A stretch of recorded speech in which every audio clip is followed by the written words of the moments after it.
G'day team, welcome back to another trigonometry video. Today we're going to start deep diving into some trigonometric relationships. Now, in the realm of trigonometry, there are so many trig relationships, and most are from rearranged or a result of substitution, so we actually only need to remember a few of them.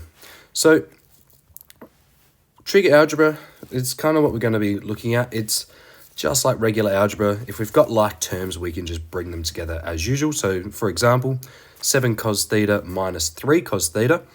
I could rewrite that as 7x take 3x. We know that's 4x, but we've got cosine thetas instead of x. Super simple, but just something to keep in mind.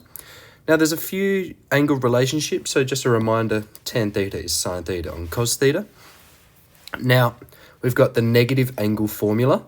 So sine of negative theta equals negative sine theta, and cos of negative theta equals cos theta.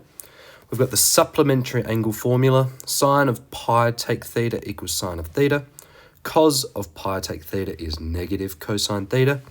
And the complementary angle formula. Sine of pi on 2 take theta equals cos theta. And cos of pi on 2 take theta equals sine theta as well. So there's some real key ones that we're going to use and to simplify, especially ones like this where we've got negative angles involved. So let's practice with a couple. So I've got 3 sine of negative theta plus 6 cosine pi on 2 take away theta. So what we like to do is try to identify where we can simplify and what we need to simplify. Now, negative angles are a good example of this. Now I've got sine of negative theta. We see up here that's negative sine theta. So I can rewrite this as negative 3 sine, but we replace that with positive theta. Now, we've got cosine of pi on 2 take theta. Now, I can see that here, and we can see that's equal to sine theta. So I've got plus 6 sine theta. Now, I've got negative 3 sine theta plus 6 sine theta. So what happens there? I've got negative 3x plus 6x. That leaves me with positive 3 sine theta. Okay. All right, let's have a look at another example now. So I've got negative sine of pi on 2 take theta, and then over sine of pi take theta. So negative sine of pi on 2 take theta. So pi on 2 take theta is cos theta. So I've got negative, so equals negative cosine of theta. Now sine of pi take theta is just sine theta.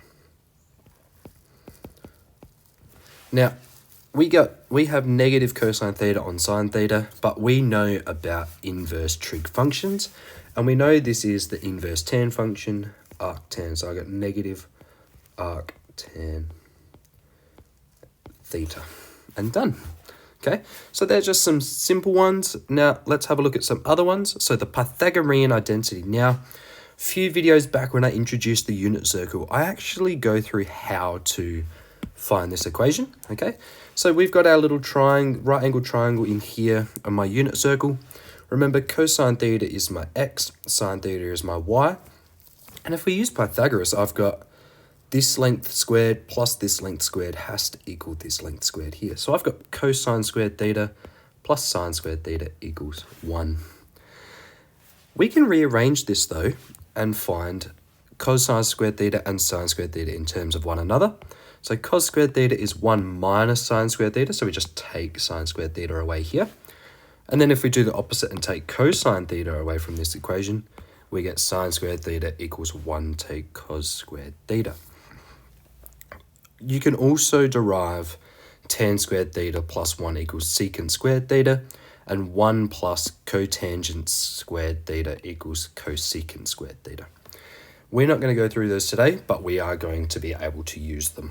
Okay, so let's do another couple of examples. So let's look at A. So I can see that we've got a common factor of 7 in both terms. So let's bring that out the front. So I've got 7. If I take 7 out of that first term, I'm left with 1.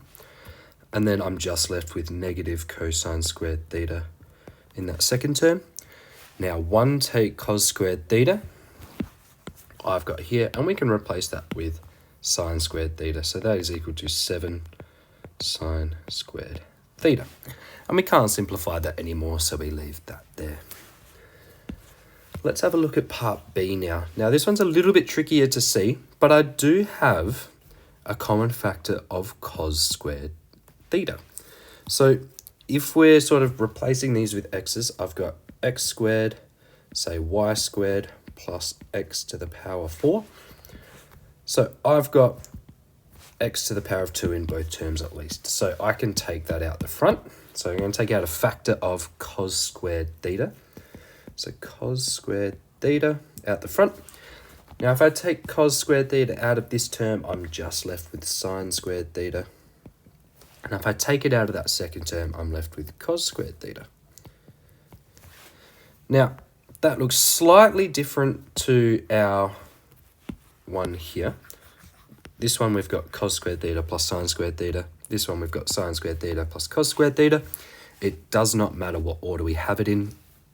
If I add 2 plus 3 is 5, 3 plus 2 is also 5. So it doesn't matter what order we add things. We can still say that this is cosine squared theta times by 1, which is just cosine squared theta. All right, hopefully you are now able to use a few of these relationships to simplify more complex trig equations. We'll see you in the next video.